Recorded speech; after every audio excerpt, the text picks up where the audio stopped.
Do you ever notice how comic book heroes usually pack some serious superpowers? Spider-Man swings, Batman punches, Hellboy, well, he does Hellboy things. But then there's Tintin, a young reporter with a trusty dog, globetrotting with nothing more than a keen mind and his signature quiff haircut. An anomaly, sure, but his international popularity screams phenomenon. Since 1929, Tintin's adventures have captivated readers in over 100 languages and selling a staggering 270 million copies. And he's not just Belgium's national treasure. He's a comic book icon across all media, seen in books, movies, TV, and even video games. So where is Tintin now? Why haven't we heard much about him lately? In this video, we'll delve into the origins of this unique hero, exploring his enduring appeal and uncover what's been happening in the world of Tintin in recent years. So let's explore whatever happened to Tintin. Hi everyone, my name is Otto and welcome to Exits Examined. We'll be exploring the lives of people, companies, and more after their prime time has seemingly come to an end. If that sounds good to you, there's a like and subscribe button below. Born in 1907, George Prosper Remy, better known by his pen name Hergé, grew up in a lower middle-class Brussels family. As far as bad times and places to be born in, I would guess that Brussels in the early 1900s has to be up there, and living through 2 world wars would profoundly shape his life. He would later have this to say about his upbringing. My childhood was extremely ordinary. It happened in a very average place with average events and average thoughts. My childhood, my adolescence, all of it was gray. Neither a sad boyhood nor a happy one, rather a lackluster one. But even in this gray, he found inspiration in silent films like Gertie the Dinosaur. Hergé filled his time with sketching, and this artistic streak earned him the nickname Curious Fox in his Boy Scout troop, which by all accounts he thrived in. Scouting became a defining influence in his life, nurturing his love for adventure, nature, and loyalty, qualities that would later infuse Tintin's spirit. At 18, these passions of scouting and drawing merged as he began the adventures of Totor. This character was a young scout, and like Tintin to come, would embark on a number of different adventures. Though rough, it laid the groundwork for Tintin's iconic style, and it ran in a scouting magazine. Teaching and even a stint in the infantry was not doing it, and he kept drawing, and eventually he revisited Totor. During this time, a pivotal figure emerged in his life: Norbert Wallace. Wallace was the editor for a conservative newspaper and a vocal fascist who kept a signed photo of Mussolini on his desk. Despite this, he took Hergé under his wing and agreed to give him a job as a cartoonist for the paper, something for which he was always grateful for, and he would view Wallace as something of a father figure.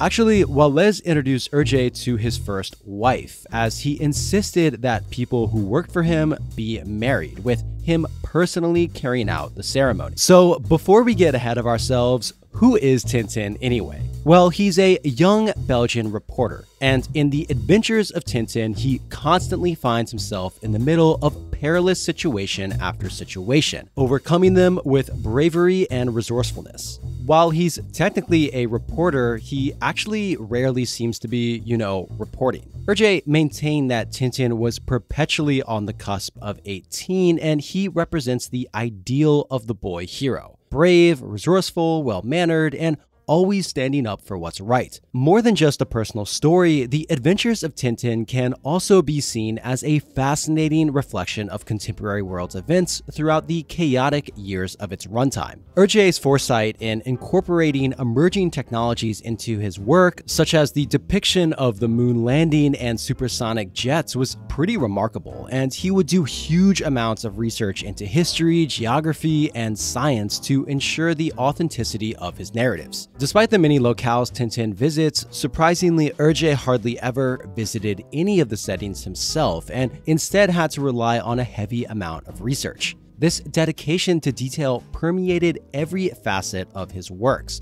from the attire of his characters' clothes to the various modes of transportation utilized by Tintin, be it cars, planes, boats, trains, or even tanks. And these are all faithful representations of their real-world counterparts from that era. Speaking of this, he pioneered the clear line style, defined by heavy, big lines used to define characters cast against realistic backgrounds.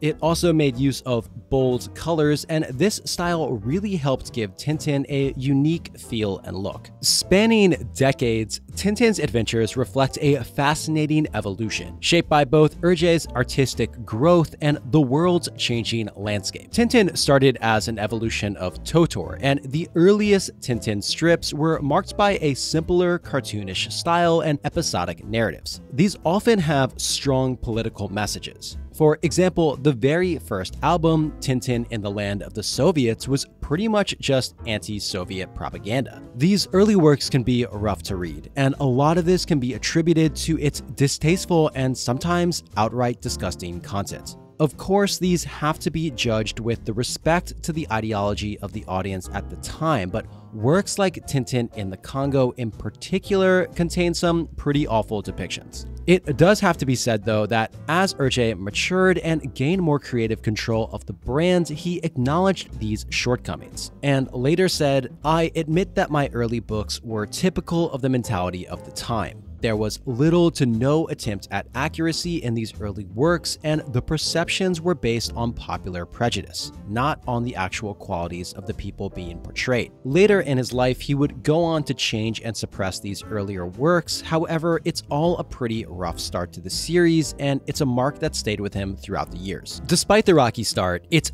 fascinating to see the evolution of Tintin. And if you take a look at the series as a whole, many of the books or albums, as Hergé described them, feel like completely different writers. As he honed his craft, he wove in more complex storylines and a cast of incredible recurring characters like Thompson and Thompson, and one of my favorites, the seemingly selective, hard-of-hearing Professor Calculus. This all coincided with Hergé's growing independence after Wallace left the paper, and it allowed him to truly embrace his own voice, and nothing showed this more than the new book, The Blue Lotus. The Blue Lotus marked a turning point both for Tintin and Hergé, and is considered his first masterpiece. It was surprisingly political, with Tintin even witnessing the Manchurian incident. This radical change can be greatly attributed to Hergé's friendship with Chang Chongren, a Chinese student who exposed him to Taoist philosophy, Chinese art, and calligraphy. This friendship left a lasting impact on Hergé, and there's actually a homage to him with the character of Chang. During this period, Hergé really began hitting his stride with much increased emphasis on political events and realism, with books like The Broken Ear and one of my personal favorites, The Black Islands. Hergé continued with his political commentary with King Otakar's Scepter, where Tintin saves a fictional Eastern European country from being invaded by its expansionist neighbor. This was a straight-up anti-fascist reference to Nazi Germany's expansion into Austria and Czechoslovakia. And with that, we need to start talking about World War II because it will greatly influence the rest of the story. The Second World War cast a long shadow over Europe, and Belgium was no exception. Like many other Belgians, Hergé was thrust into the army, but he continued the adventures of Tintin during this time, and his political sentiments were seemingly reflected in his next adventure, The Land of Black Gold, where the antagonists were Germans. When Germany invaded Belgium, Hergé fled to France, but as a royalist, he returned after the King Leopold III of Belgium implored his people to return to the country. However, with the German occupation, there came some pretty harsh realities. Belgium's publications fell under Nazi control, making finding work extremely difficult. He would eventually continue his work with Tintin, but he found himself severely restricted working under Nazi publication. It's here that we see a shift more toward fantastical stories in Tintin, with less direct connections to real-world conflicts, like in The Shooting Star. And amidst this escapism, Hergé created one of his most beloved characters, Captain Haddock. Introduced in The Crab with the Golden Claws, Captain Haddock, with all his flaws and incredible vocabulary of insults, is an exceptional foil to Tintin. However, it is interesting that the two characters are more alike than one might first guess, with both sharing many qualities. In any event, Haddock resonated with readers as a more complex and relatable character, and many people see him kind of as a reflection of Urge's own frustrations at the time. This wouldn't be the last time that Urge's characters would be reflections of himself or his frustration, and he said himself that he views Tintin kind of as a perfect version of his Boy Scout youth. Urge's work under a Nazi-controlled newspaper was and still is a contentious issue. Following the liberation of Brussels, Urge was arrested after being named as a collaborator, and this wasn't just for show. Other people that worked at his same publications were sentenced to death, and he himself was saved through the skin of his teeth. A post-war law banned collaborators from working in the press, so instead he tried to focus on revisions of existing Tintin adventures. While this shift offered a respite from the usual pressure of producing new work, it wasn't exactly a joyful time in his life. His brother Paul returned from a German POW camp, and their mother's deteriorating mental health required her to go to the hospital. However, Tintin was eventually able to relaunch, and this led to what many people see as the height of the series. And this included The Secret of the Unicorn, Red Rackham's Treasure, and the groundbreaking Destination Moon. These stories showcase Urge's artistic and narrative maturity, and they're just brilliant reads. Despite these achievements, this period proved pretty tumultuous for Hergé. While some Belgians still viewed him with suspicion due to wartime collaborations, he himself battled depression and anxiety. He started an affair with a young employee, and this led to the end of his first marriage, although it has to be said that neither him nor his first wife ever seemed very happy in the first place. But they did remain friends for the rest of their lives. He would channel his stress, manifesting itself as dreams filled with white into what many people view as a masterpiece,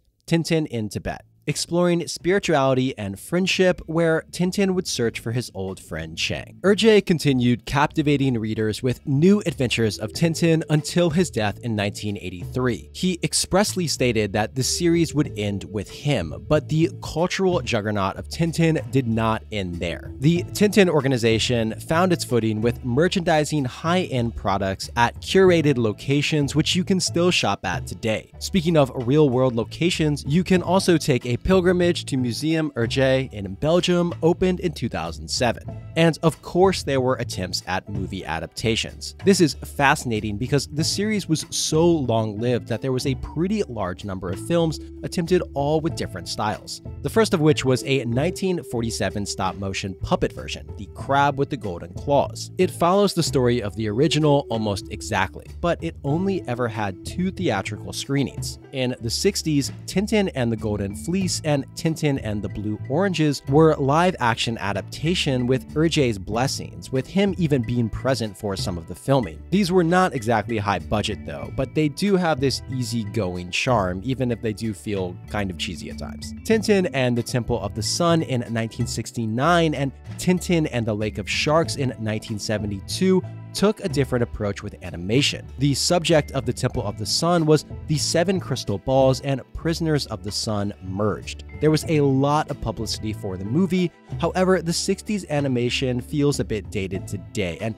Hergé himself didn't think they captured the same essence as the original albums. Hergé was notoriously protective of his creation, and by the later point of his life, he wanted to make sure that if there was another film, that it would truly capture the essence of Tintin. Now, around this time, Steven Spielberg's star was really beginning to shine, and by all accounts, Hergé was a fan. In fact, he thought Spielberg was the only person who could ever do Tintin justice. The feeling of respect was actually mutual, and there are many elements of Tintin that can be seen in Spielberg's work, particularly the Temple of Doom. The two had plans to meet to discuss a potential film, but fate intervened as it was the same week that Hergé passed away. However, Hergé's wife decided to give Spielberg the rights in 1984. Now, for those of you who have read ahead, you will know that Spielberg's Tintin did not in fact release in the 1980s, but rather the 2000s. This is because Spielberg kept rewriting and reimagining the different ways to make the film. Eventually, he did decide to use a mix of motion capture and computer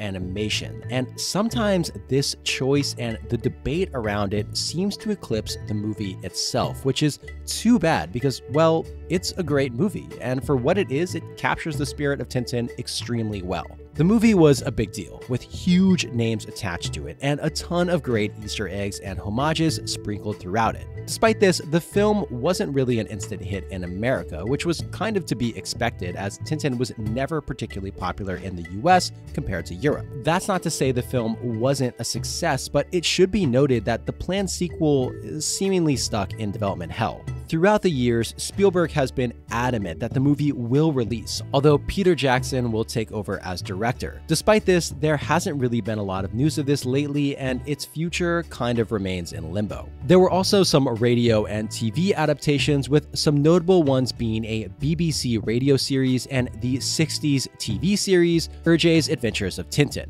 This take on Tintin took liberties with the original plot, and there were some notable changes in the characters themselves too. Tintin lives in New York instead of Brussels, and Captain Haddock drinks coffee instead of whiskey, and Calculus has seemingly been cured of his hearing problems. The 90s TV series was more faithful to the original with some amazing results. Entire compositions and shots were taken directly from the original books, and the voices here are forever tied in my memory as what the characters should sound like. This was a favorite for me growing up and holds a special place in my heart. Aside from film and movies, there is a pretty staggering amount of Tintin paraphernalia. Stamps, coins, shirts, keychains, you name it, they got it. I mean, this series has been adapted probably in every way imaginable. There were even multiple video games, including Tintin on the Moon in 1987, which is a side-scrolling game loosely based on the Destination/Explorers on the Moon, and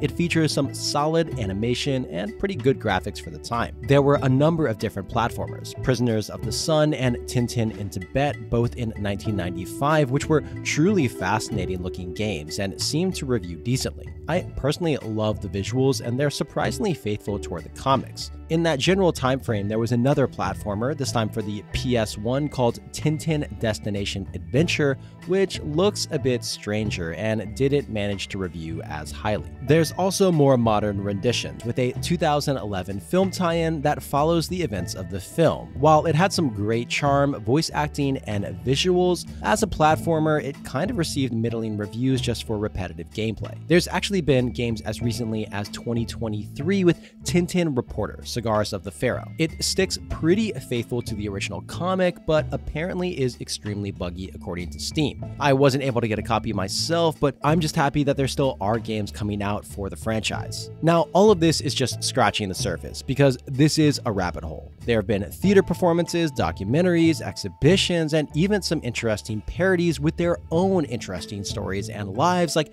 Tintin in Iraq and Tintin in Thailand. It's obvious because of Tintin's status as a cultural juggernaut that there's just going to be more and more. Hergé was very specific that there should be no new stories after his death. He felt Tintin was a part of him, and without him there, it just wouldn't be the same. So it's unlikely that there will be a new direct album in the near future. Although, in the coming decades, that may change. It may seem far off now, but in the coming decades, Tintin will enter public domain, and there have been hints of an authorized book before this happens, so around 2050 will be a very interesting time for the series. So, where does Tintin stand today? While he might not be as omnipresent as some other comic book heroes, his influence and enduring appeal is undeniable. From Hergé's innovative art style to the timeless themes of adventure and justice, Tintin has left a huge mark on readers and creators alike. Though new adventures under the author's pen are unlikely, the future of Tintin remains intriguing. The possibility of future films, games, and other adaptations remains very likely to happen, and with the potential entry into public domain in the coming decades, who knows what iterations may arise. One thing is certain. Tintin's legacy as a global icon and inspiration will continue to captivate hearts and minds for generations to come, just as it's done for almost a century. Thanks so much for watching. I want to quickly point out that I had to gloss over a lot of details of Hergé's life here and the nuances around his controversy. I'm really sorry if I left something out, but there's just so much to talk about here, and I really try to keep these videos as focused as possible. If you do feel like I missed something or just have a fun fact about Tintin, please drop a comment below. I'm always really interested to hear what you guys have to say. Also, on a side note, I'm really sorry for any mispronunciation. The European names are not my strong suit, so thanks so much for bearing with me. If you want to do more to support me and keep this channel alive, please check out my Patreon in the link below or leave a like. A huge shout out to my patrons. You guys are the best. Anyway, thanks so much, and I hope you have a great day. I'll see you next time.